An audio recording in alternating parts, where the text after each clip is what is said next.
And welcome to day number 3 of our Great Escape VBS. This is Family Faith Adventures. And what we've done here is we've taken one of our campfire lamps that we got from Group Publishing.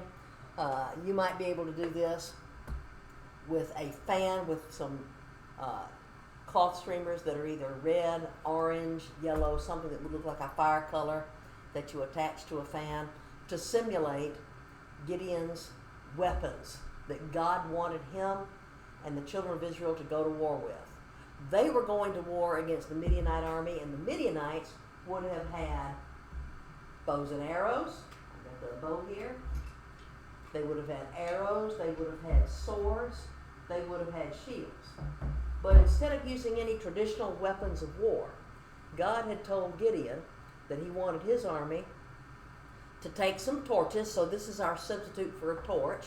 Or if you wanted to make a torch at home that wasn't quite as fancy as this one, paper towel roll, toilet paper roll, and again, some red, orange, or yellow construction paper or streamers or tissue paper stuffed into it can make a pretend torch, because they were given the torches, a clay pot, and we're going to let this plastic bowl from the kitchen serve as that, and they were told to carry their torch covered up with a clay pot and a trumpet.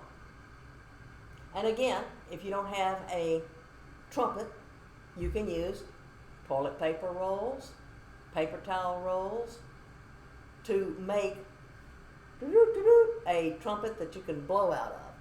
They were scattered around the Midianite army, and they were told to keep quiet and wait for the signal. And when the signal came, they were to break the jars and start waving those torches and simultaneously blowing the trumpets. What that did in the middle of the night was it woke up the Midianites from a sound sleep, and they looked like they were surrounded because all they could see are these flaming torches being waved about, and they're hearing this loud noise, and it confused them so badly that they started to attack and trample each other in the dark. And God's people won a great victory without having to do battle at all.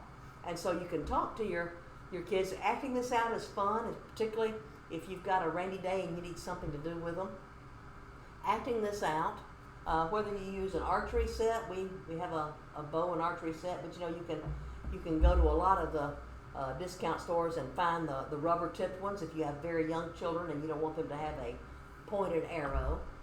And you can talk to them about what kind of weapons somebody uses when they're going to war or going hunting, as opposed to what God asked his army to use. Torches, clay pots, a noisemaker, any kind of a noisemaker.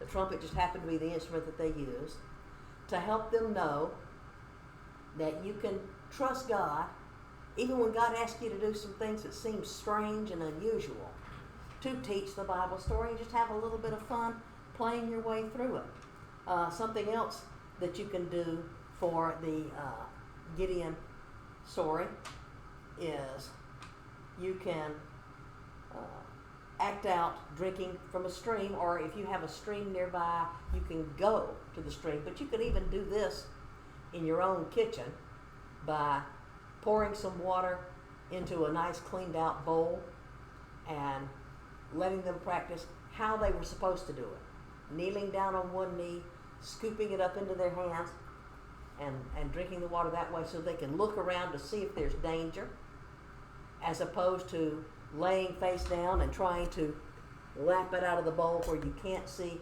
danger coming. Another thing that you could do would be to use that occasion to talk to your kids about things like code words. A lot of times in our day and time, kids are told that here is a code word. If somebody comes up to you and they're a stranger and they claim that mom or dad have sent them to come and get you, ask them for the code word. And it's something that the child will know because mom and dad have talked about it with the child. But it's not something that a stranger should be able to guess, or if the stranger starts to ask the key questions to try to draw the answer out of them, say, no, mom said if you didn't know the code word, I'm not supposed to go with you, period. and yell or do whatever it is they need to get attention for their safety. Gideon and his army were asked to do something that to a soldier probably seemed very strange. They were supposed to be there facing an enemy army. They would expect to try to have regular weapons to fight, even if they had to do hand-to-hand combat.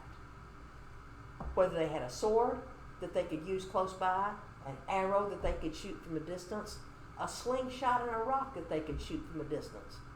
But just to stay there in position and use the torches and the noisemakers to make a loud sound was enough to frighten the enemy to where the enemy attacked itself. So you can turn these times of just looking for things to do with your kids to act out the Bible stories, maybe get together with them, some of their friends, and you'll wind up being the cool house that everybody wants to come to, and you're actually using an opportunity to share your faith in God in a way that the kids find fun and they want to come back for more. Thanks for watching.